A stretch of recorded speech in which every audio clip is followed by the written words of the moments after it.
Hey, buddy. You can't park there. I mean, this is crazy.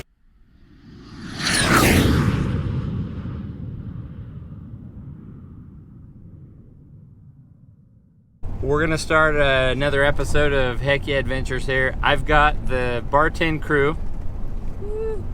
We're heading out to the ranch. It's about 75 miles and it's the best road ever, right guys? Oh, yeah.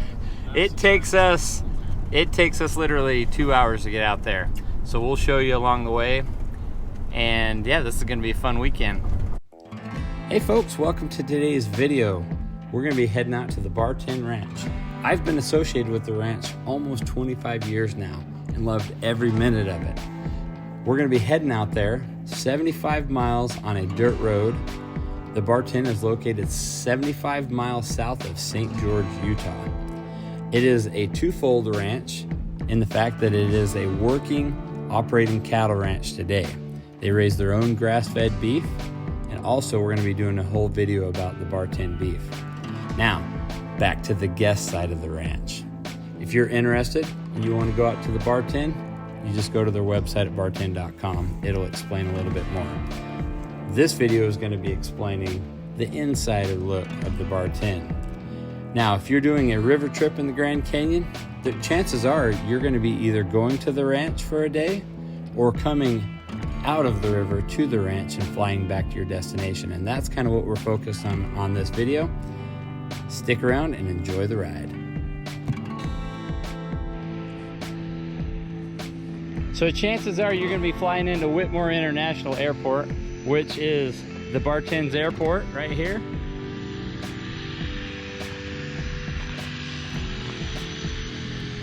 If you're a river runner, you're going to be flying in with one of these bad boys.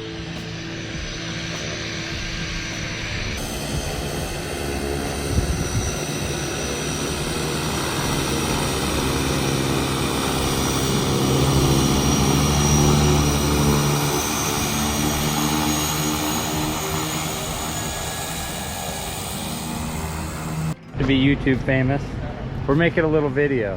Hi. This is welcome to the BAR10 Ranch, you guys. Good to be here. And Whitmore International Airport. International. Oh yeah. What do you got to do to get that name? You know what? Is anybody here from International? That's where it is. Welcome to the ranch, guys. Yeah. I want a yeehaw. How about that? Here we go. 1, 2, 3. Yeehaw! All right, we've got an awesome day today at the BAR10 Ranch. Look at the weather. Pretty amazing. We've got so many people from so different places, and honestly, they are gonna have such a good day today. So when you come out to the BAR10 Ranch, this is what you get. Cowboys and cowgirls galore. Listen, there, amigo. Well, dude, that hat, it just does it for me.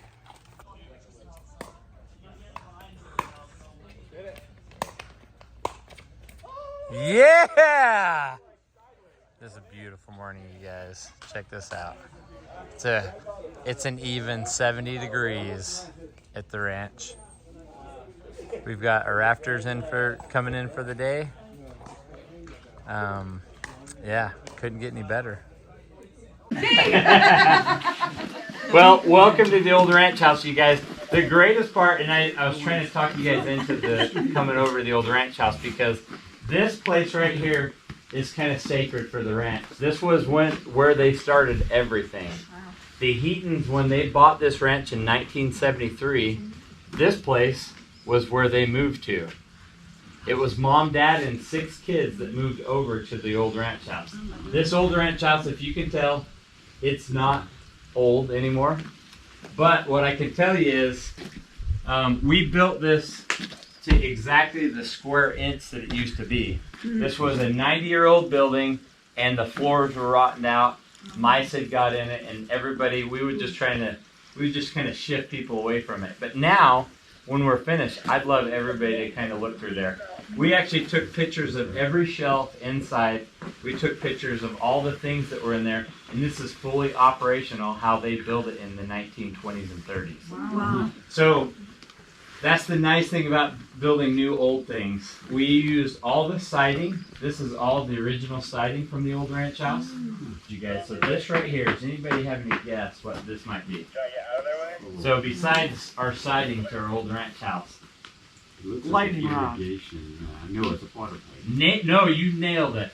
This is an irrigation pipe from the early 30s, guys. So an irrigation pipe, I'll tell you how important our water is to us. So the ranch, I've had a few of you guys ask where you get your water from. It's piped 8 miles down this canyon. Now when the settlers moved to this area in the 30s, they had no water in the valley.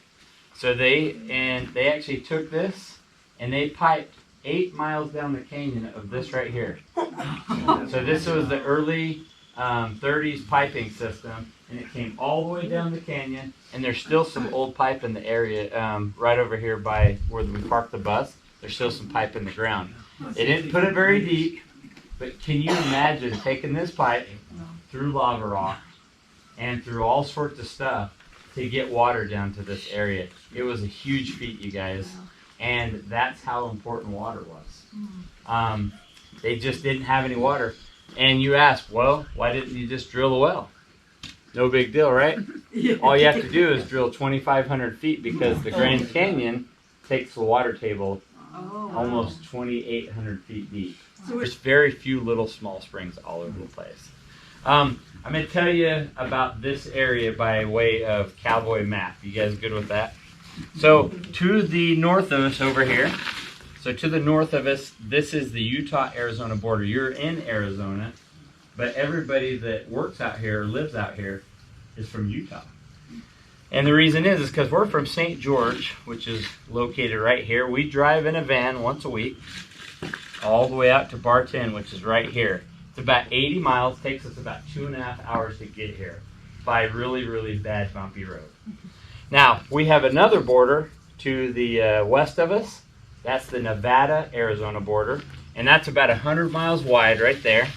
You guys flew from Lost Wages, which is right there, and I know you had to get a little bit delayed today, but that 45-minute flight to the BAR10 Ranch, way better than the 2.5 hour drive. Promise you. And then we have another border, and you guys might like this one, but I'm going to have you guys guess what this border might be right here. Colorado River. Nailed it. So the Grand Canyon. We're totally cut off. This corner, this property, this strip of property is 100% cut off from the whole state of Arizona. Now think about this, you guys. When they settled this area, it was the Arizona Strip back then. They called the strip of land 100 miles wide, 300 miles long, the Arizona Strip. Now, if they had problems, it wasn't that big of a deal. All they had to do is just jump on their horse, ride it into St. George, Utah. It took about a week. They get to St. George, and St. George is like, yeah, you're not in our jurisdiction. So they'd have to ride around in Nevada to Las Vegas was the closest town. They get to Las Vegas, and Las Vegas is like, nope, not our problem. And they would have to ride all the way around to Kingman, Arizona, which is located right here. It's only about 100 miles away by the way the crow flies to us, but it took them 3 to 4 weeks to get help. So when you had issues that the law needed to take care of, you took care of it yourself. In fact, I think they adopted a state law that you could hang cattle rustlers because of the Arizona Strip, because that sheriff, even when they did get over there, he doesn't want to spend 3 months away from home working out a deal. So they took care of a lot of problems here. Now, this made a unique circumstance in our area because there's a lot of people running from the law. In his case, his mother-in-law. But to tell you the truth, you guys have probably heard of Butch Cassidy and the Sundance Kid. There are more famous cowboys in this area. You got to realize that they loved the Arizona Strip because they could rob and plunder Utah and Nevada. They could do whatever they needed to do over there, and they jumped over the border. Well, they had all these people chasing them chasing after them on horses, they'd get to the border and they'd look over and they'd say, hey, as long as you guys stay over there, not our problem. And the same thing with Nevada. Nevada saying the same thing. As long as you guys stay over there, no problem.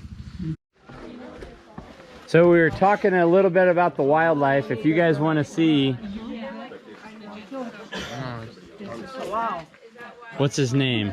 His name is Gerald. Hi, Gerald. Not poisonous, right? Nope, he's not poisonous. Hi. So these things, they get irritated and they will make a sound, and that's why we call them blow snakes. But they're also called Gopher snake. gopher snakes. Oh, Gopher snake. Yeah. So this is a pretty large. He's like a 4.5-foot gopher snake. That's pretty good. But these snakes right here will eat baby rattlesnakes. We love. Really? Oh yeah, gopher snakes. They take care of mice. So They cool. take care of little snakes that are bothersome. But if anybody wants to hold Gerald, Do. yeah, absolutely. He likes to be In the house. I sort of keep. So sometimes you find little critters in the road. You don't want to squish them, so you film them. Wow. There would be people freaking out. Does anybody want to hold him? I love it. I love it. Anybody can hold them if they want to. We're good. You come out to the BAR10, you find real cowboys like this guy. This is my boy Seth. What do you think, buddy? Dude, between the curly hair and back, the mustache in the front, and this sweet cowboy hat that he's wearing. This is the kid that made me a dad. Now she's working at the ranch full time. Having a good summer? Yep. So, BAR10 Ranch in the rain. This is, it's awesome. It only happens 6-7 times a year, and I just happen to be lucky enough to be out here, and I think it's about to come down, you guys. Holy cow, check out this hit us in a matter of 5 minutes, guys. It was calm and clear, and now it's this. Check out that. Holy craziness.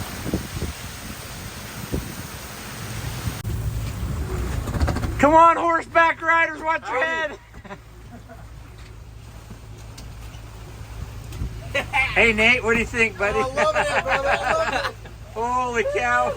Dude, we got like a 2-minute warning on this. Sorry, you guys. Holy cow, here we go.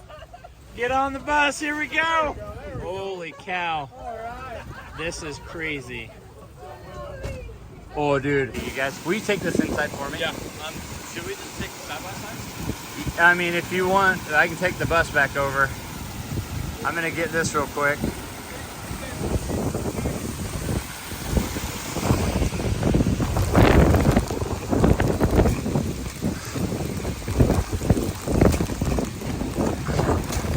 I've only seen it one other time like this.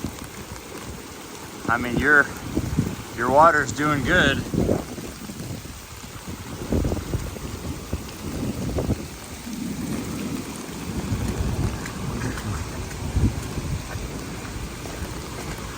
Look at this. Oh crap.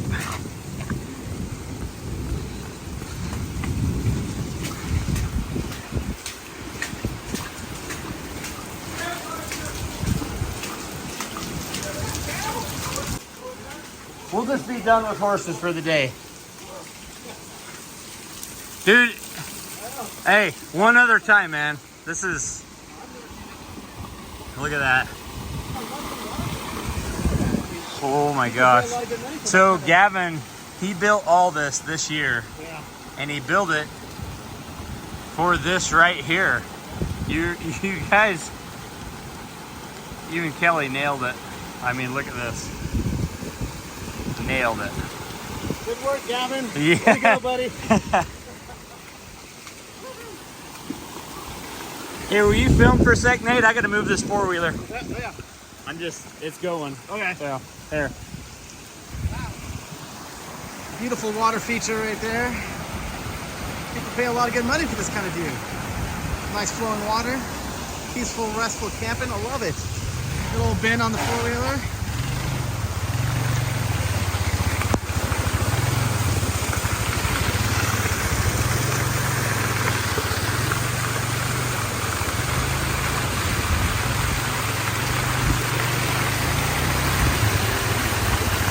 Seems to be working pretty well.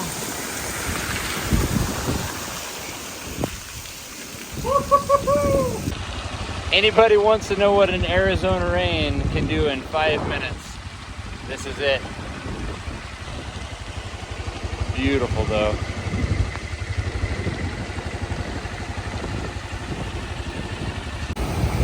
Here you go guys, up close and personal. Check out the amount of water running through here. That is nuts.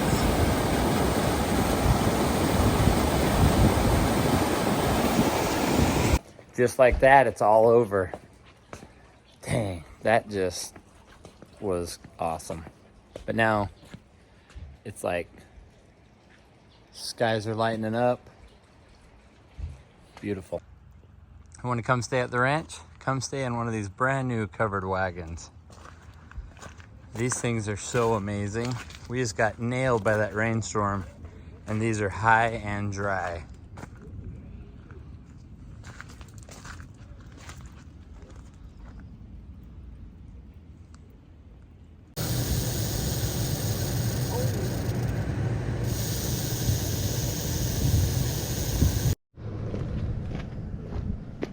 So we found this little guy on the road. He's a little upset now.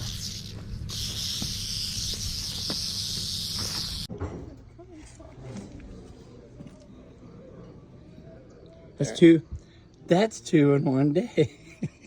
They are a weird spider, the fact that they're not like zooming around. I know. Well, they're pretty like docile. You wanna hold them? I'm good. I Okay. don't really like spiders. Oh, no worries. Snakes are fine. But you wanna I'll hold a hold them, snake. Definitely don't like tarantulas. Dude, I'm telling you. No, you're being strong right now. That's a strong, look at that, you guys. That is a strong cowgirl. So, then you guys find it. These things are so mean. Hey, let him bite you. No! Let him bite you. So when you find a tarantula, be nice to it and just put it on your shoulder. And take it around. Boom, baby. See? See that? See that? Yeah. I just need you to do this.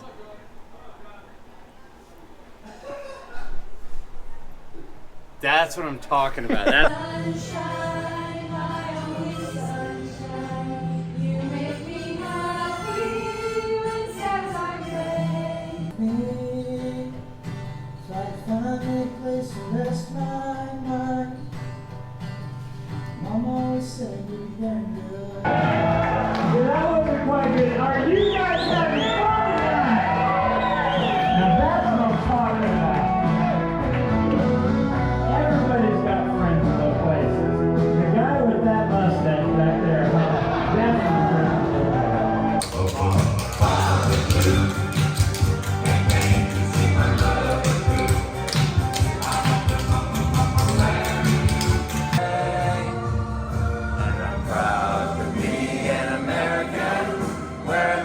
I know I'm free, and I won't forget the men who died, who gave that right to me. And I will sail my vessel till the river runs dry, like a bird upon the wind. These waters are my sky, I'll never reach my destination if I never try. So I will sail my vessel till the river runs dry. So we go old school when cooking Cowboy coffee. We do it right in the pot, just like the old days on the chuck wagon. And I'm gonna show you how to do that the right way. So you've got your pot. We use these right here. I like to fill them about like that. So it's probably 3/4 high. Come over here. Turn your stove on. So we use a special blend here at the ranch. We use a couple different kinds, but the amount is probably the most important part. So we have a little cup here. We're gonna go 4 heaping cups.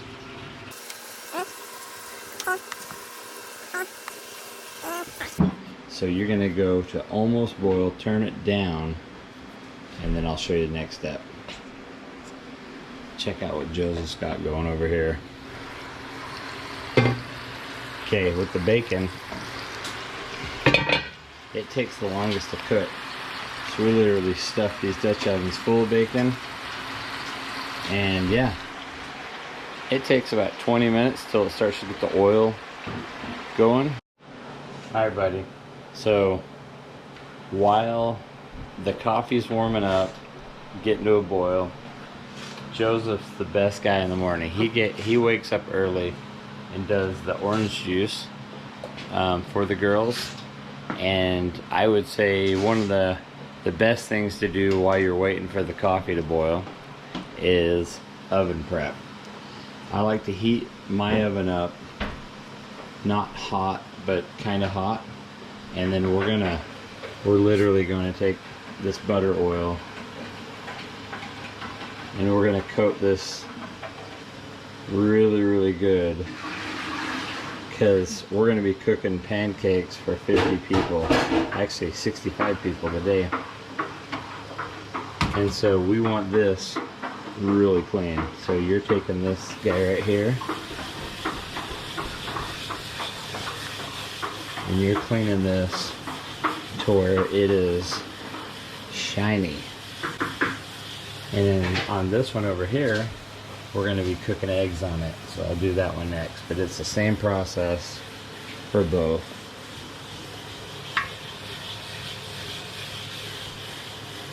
And you can start seeing the coffee. Okay, so when this right here starts to kind of fizz up on the side, you know it's almost time to turn down, but not yet. So we'll keep cleaning this and get back. So at this point right here, I'm going to stick you down in here. You want to keep this thing nice right there.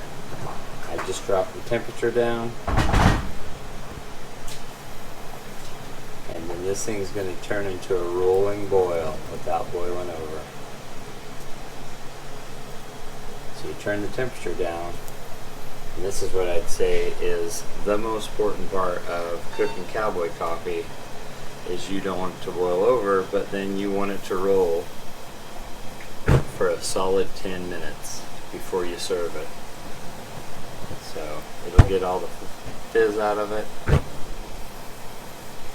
then it's going to start doing a rolling boil. Right?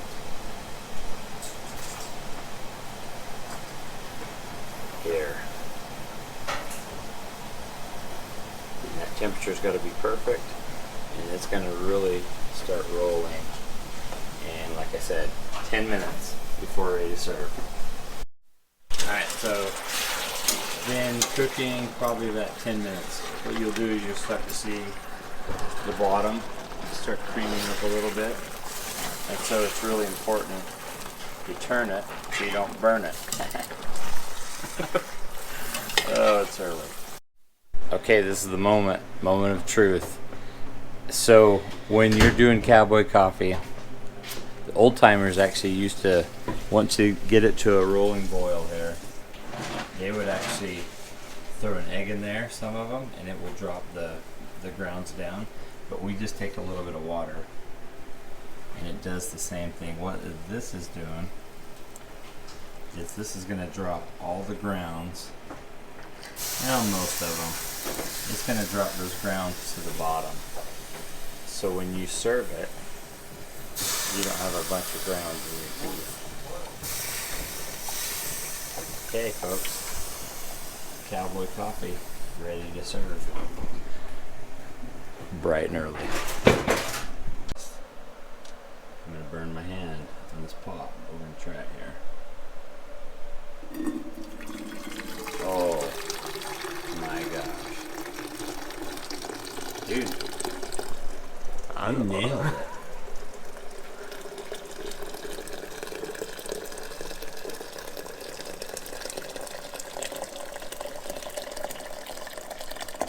But can you smell that? I don't drink it, but I guarantee that's gonna be good coffee. Alright, so Joe's was on it. If you look down the bottom, now you've got less cream and more oil. And what that's gonna do, now it's gonna start actually cooking the bacon. So it's cooking the bacon and the bacon grease. And guess what? We use the bacon grease for the eggs. Don't want the coffee to boil over, so we're gonna go ahead and do that. So yeah. Can't stir it too much, because if you stir it too much, it turns into bacon bits. You don't want bacon bits. Nobody wants bacon bits. So Laney is taking over for Joe because he's got pancakes to worry about, which is a full-time deal. So as you see, these are starting to darken. The oil is good to go. But yeah, the turning process is starting to crisp some of it. Turning process at this point is crucial. Nobody wants, well, actually some people like burnt bacon, but we don't like burnt bacon. I do. Willow has cantaloupe and which, oh, that's the best cantaloupe The best. I've had for a while. She's doing the rest of the melon. Boom. On to pancakes.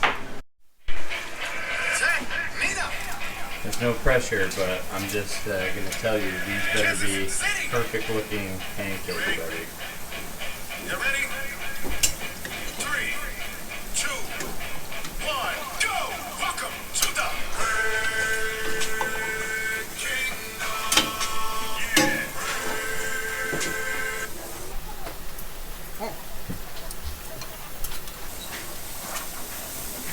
What do you think?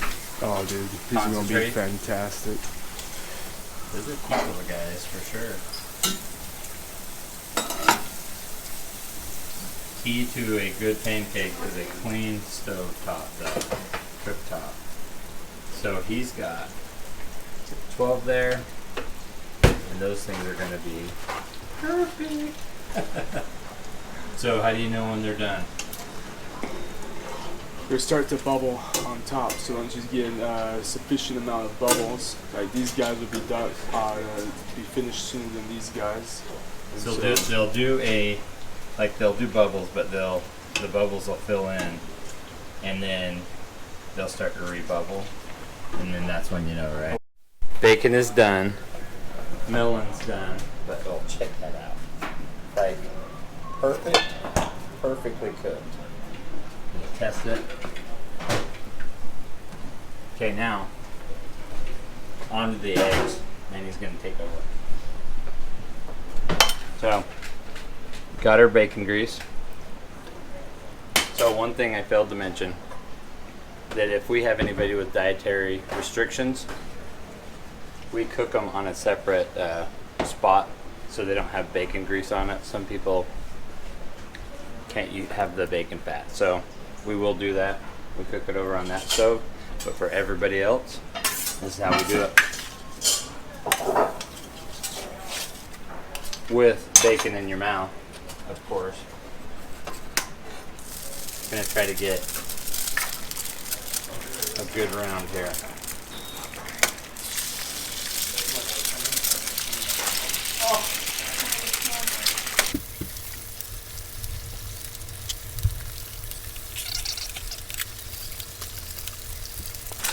Okay, now pepper,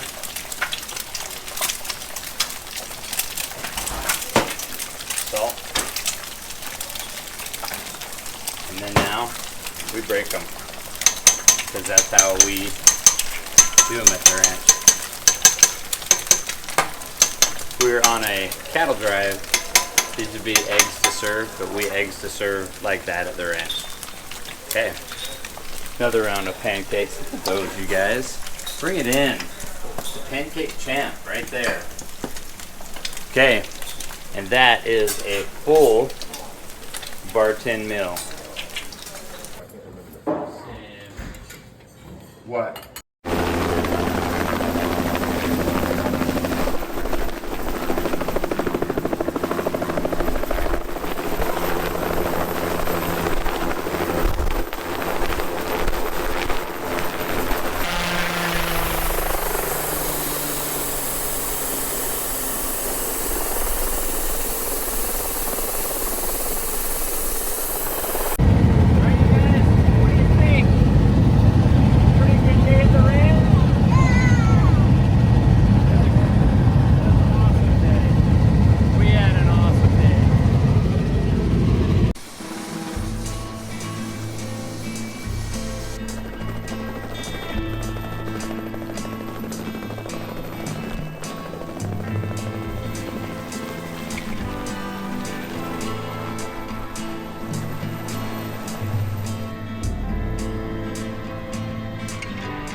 Colin here. We're headed up to the ranch. First trip of the year. Here we go.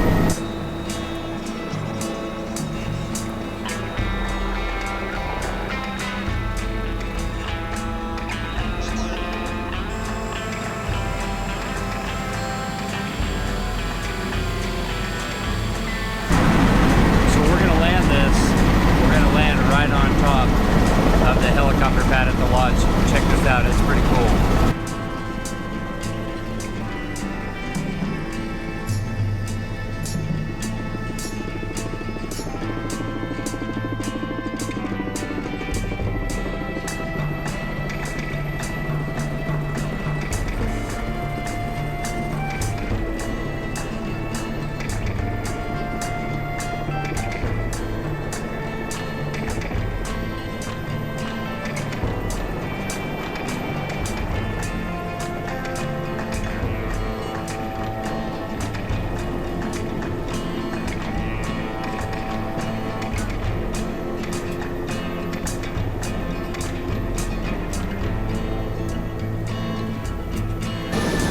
We're safe, brother.